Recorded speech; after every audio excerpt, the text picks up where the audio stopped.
Bong Joon-ho is without a doubt one of the most influential international directors of our generation. His work transcends borders, blending genres with sharp social commentary. And if you've somehow missed Parasite, not only did it win Best Picture, but it also earned him a well-deserved Best Director award. It's a masterpiece and one of my personal favorites. But before Parasite, Bong was already making waves with his first major commercial success, The Host, an incredible sci-fi horror film that if you haven't seen, you should put it on your watch list immediately.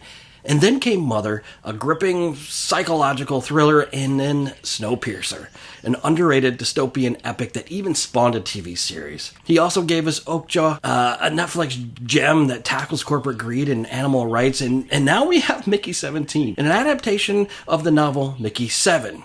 Somehow we lost 10. But where does it stand in Joon-ho's filmography? As a sci-fi fan, I was excited about Mickey 17. It's Bong's first feature after Parasite, but unlike his previous films, which seamlessly blend storytelling with deep themes, Mickey 17 plays more like an actor's showcase. And if you look at Bong's body of work, certain themes stand out.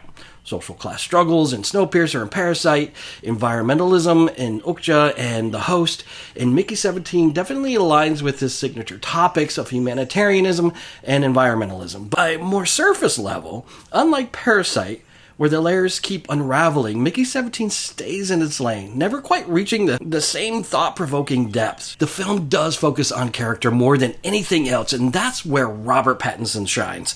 Say what you will about his Twilight days, but his career trajectory has been fascinating. He's worked with David Cronenberg, Christopher Nolan, and Robert Eggers, and now Bong Joon-ho. He's constantly pushing himself as an actor, and in Mickey 17, he delivers one of his most nuanced performances, playing two versions of himself. Mickey 17 is a likable, good-natured underdog, while Mickey 18 is a darker, more brutal version. The film briefly touches on the existential horror of cloning and inner consciousness, but I wish it would have explored the implications more. Instead of most of the inner conflict is expressed through Mickey's guilt over possibly causing his mother's death. A subplot that's interesting, but not really fully realized. Then we have the villains. Mark Ruffalo plays a self-absorbed politician turned cult leader, and Toni Collette is the true mastermind pulling the strings. Their performances are entertaining, but they feel a little out of sync with the film's overall tone, and at times it feels like they're in a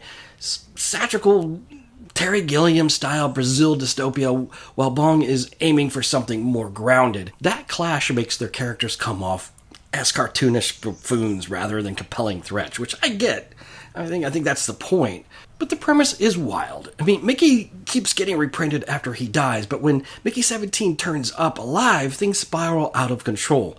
It's a strange but fascinating concept, and visually, the film presents a realistic take on space colony filled with bureaucratic incompetence and corporate corruption. The production design makes it feel lived in, and it's one of the strongest aspects of the film. That said, Mickey 17 is bound to be divisive. It's not weird enough to be a cult classic, but it's not emotionally gripping enough to be truly impactful. I didn't walk out of the theater feeling I wasted my time, but I also didn't feel deeply moved. So, would I recommend it? If you're a sci-fi fan or love Robert Pattinson's work, absolutely. But don't go in expecting another Parasite. It's more in line with Okja, a solid film that may not have the same lasting impact. But that's my take. What about you? Do you think Mickey 17 will stand the test of time, or is it too niche for a general audience?